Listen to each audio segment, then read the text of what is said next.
Again, there's a headlight, there's a wiring connection, super simple process, very easy. You do a ground, an accessory, power, hook these up to the lights, and then you basically just download the app and you can adjust and change the colors of the halos. But first things first, let's get these tossed in.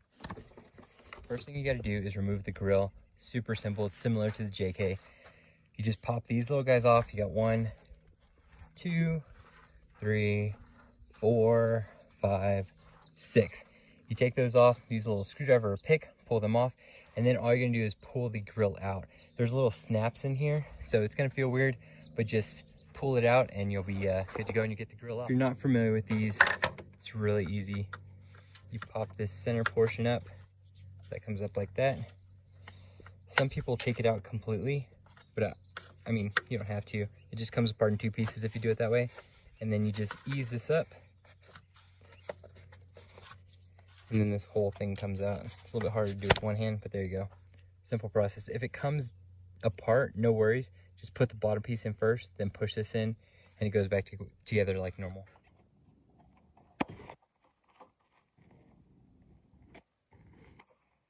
It helps if you don't have inserts like this, or if you don't have your factory front bumper. That's all it is. Like I said, it's just these little clips that you're essentially just popping out. From here, super simple process. You just got 3 10mm bolts. They pop out and your whole headlight comes out. Bolts out, headlight slides right out. And there you guys go. All you gotta do is undo this little Christmas tree right here and unclip it from right there. Now I will say one really cool thing about these LED factory Mart headlights is this. They do come with an adjustment set. So you actually remove the original headlight, which has no adjustments because it's just a straight. Okay, so the passenger side is a little bit harder to fish the wires up from the top through. So I went ahead and plugged them in first. Now if you're gonna do the LED daylight running light halo ring, go ahead and run it beforehand. So I'm gonna go ahead and run this essentially right through here, underneath that, and then connect it to my headlight over here, if that makes sense. And there you go, like I said, it's ran basically right under this. Can't see it. Comes out right here, and you just connect the two. All right, just wrap buttoned up. Need to plug this side into the negative, and then I'm gonna hook this up to my F57 fuse. You can find the fuse location here. It is right there. So that is the heated seat option. And the reason I'm doing that is because it works with the heated seats, and the heated seats only turn on when the start button's pressed twice and when the engine is off. Even if you don't open your door and you turn the car off, this will turn off. So I'm gonna work with that. I've done a little bit of research on why to use that one. If you're curious on, check it out. But I'm using my F57 fuse slot, gonna hook that up there. So electrical wise, here's what we got going on. I use my ground point here, since they're already a good ground. And then I use my F57 fuse, like I mentioned here. Zip tie this up. I'm gonna tuck this way down here, get it all out of the way.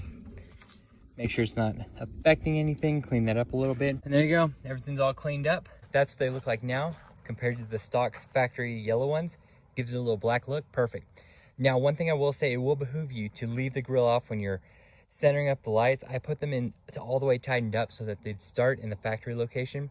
One easy way to do this is if you have a garage, pull your Jeep out, point your Jeep at the garage with the factory lights still in it, turn the lights on, especially at night, then put a tape line on your garage door where the beam rests at, if that makes sense. And then that way, don't move your Jeep or anything, install the new lights, plug them all in, turn them on, and then adjust them to match the same beam line. So that works out really well. That's one of the best ways to do it. And if you have a garage or like a flat wall that you can install in front of, I highly recommend doing that. Other than that, like I said, pretty simple install overall comparatively to other stuff. And one more time, the first 2 things, the top 3 mods that I highly recommend doing are always your headlights, your Rubicon rock rails, and then just kind of going from there. So those are my top 2 favorite mods, I guess you could say, to start off with. So again, hope everyone's doing well. Hope you like this, and more things to come. See, so this way, accessories on, but no daytime running lights. Yep. So there we go. But that's what that looks like and how that functions. Like I said, I'll use the app to change the color on that. But I'm so excited about it being a color. And then let's turn on the lights fully. And that's what you're looking at. So there you guys go. If you got any questions, let me know. The bright is flip, which is great. Like I said, you just gotta adjust them. Make sure they're not blinding anybody. And we'll be good. I'm pretty sure they need to come down. But we'll take a look. I'll try and find like a parking spot or something. But yeah, that's how they look. I'm about to download the app and make these changes.